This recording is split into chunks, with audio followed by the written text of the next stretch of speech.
Okay, so we have a scenario where we have a container, has an open bottom, and it is floating above a pool of water. And at the bottom, there is a surface. And in the second part, that container will be stuck on the bottom. And we're supposed to figure out how high the depth of water is. We're supposed to figure out with the water pooling into that container how high that water level will be. And that water level will have a depth of little d. And this container will be submerged from a height of h. This also is the same with this part. So, in this scenario, in the first part, at this point in the container there's a pressure, there is going to be a temperature variable, a number of moles, and a volume. And that volume will represent the volume of air in that container. And so, unlike other problems, we're not going to assume the area above the water has a pressure of 0. We're actually going to assume it has an actual value.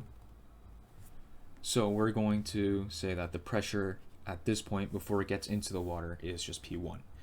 So then, to know what is, in this scenario, what is the pressure at this point, at the bottom, and that pressure would be P1 from the surface plus rho g times that by the height of the actual water, or the depth I should say.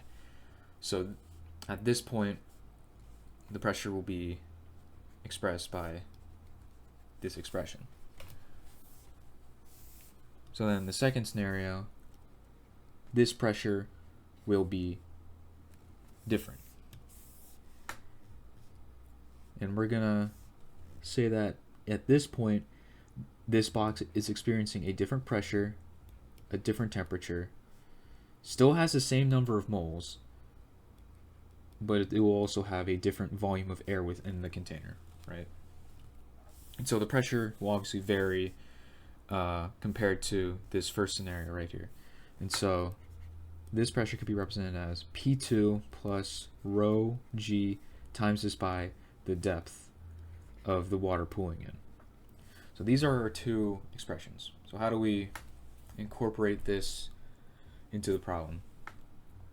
Taking a look at the ideal gas law, PV is equal to nRT.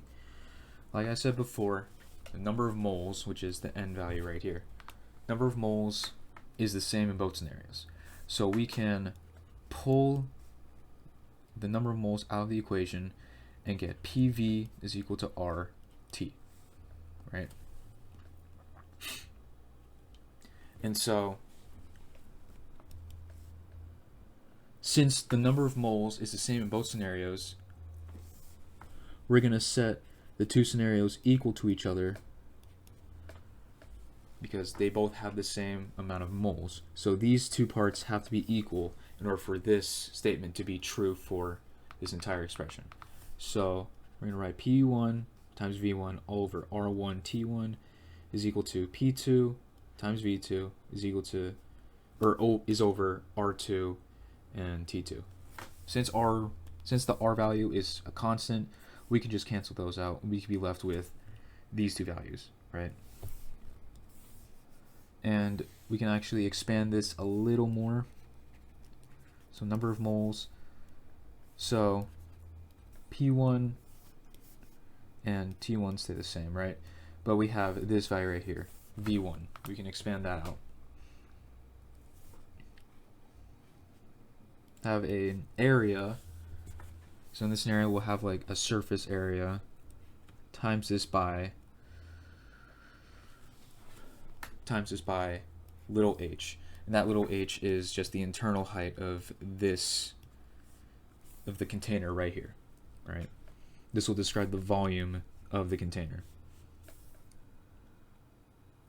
And then we have the second part, P2 over T2, only this time there's going to be less space in that container of actual air. So this will be internal height h, but some of that h has been taken up by the depth of d.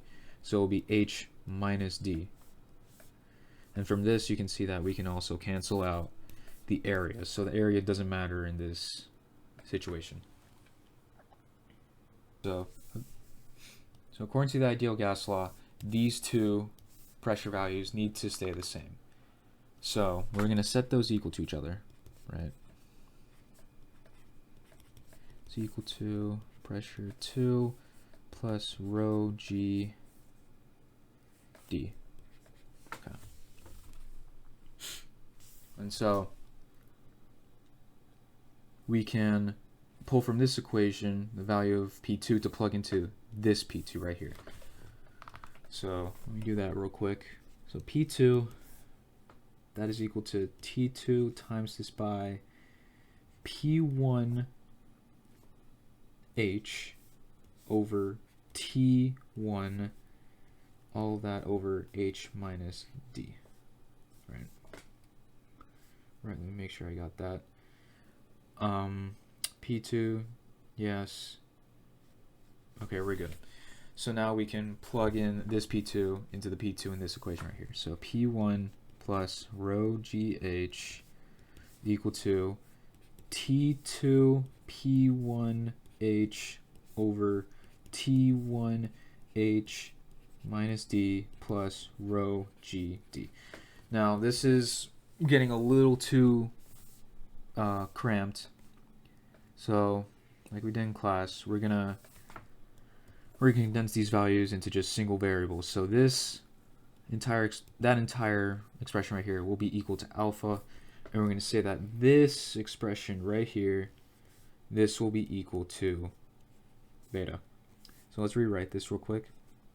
So alpha is equal to beta times this by H minus D plus rho g d. All right. In order to make this a little easier, I should say, we're going to multiply both sides by H minus D, that entire value. So it will get rid of this fraction, but it'll add H minus D to this side right here. So it's going to be alpha times the value of H minus D times beta, or is equal to beta, plus rho GD times this by H minus D. So we're gonna move some variables around. We're gonna move this side, the right side, to the left side. So with that, we get H, or rho GD squared. Then we have to do minus rho GDH minus beta plus alpha times this by H minus D. We're going to distribute that as well. You'll get alpha H minus alpha D equals 0. And we're going to rearrange some variables. We're going to combine like terms. Rho g d squared, that's the only d squared. See if there's any other. We have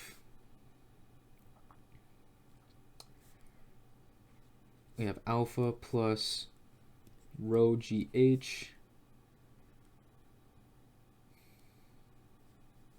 times this by d, right? Alpha plus rho gh times that by d. We have plus alpha h minus beta is equal to 0. So we incorporate the quadratic formula, and we're solving for d, and that d is also the variable we're solving for in this. So quadratic formula, it would be negative b, and in this case it would be alpha plus rho gh plus or minus the square root of b squared. So alpha plus rho gh squared minus 4 times that by a, which is rho g. And then I'm going to run out of room. Hold on. Move that a bit to the left. Okay. So it'll be 4 times this by a times that by c, and c in this case will be alpha h minus beta. And then you put all this over 2a, which is rho g, and this will be the final expression to find the depth of water seeping into the container when it is dropped to a height of h.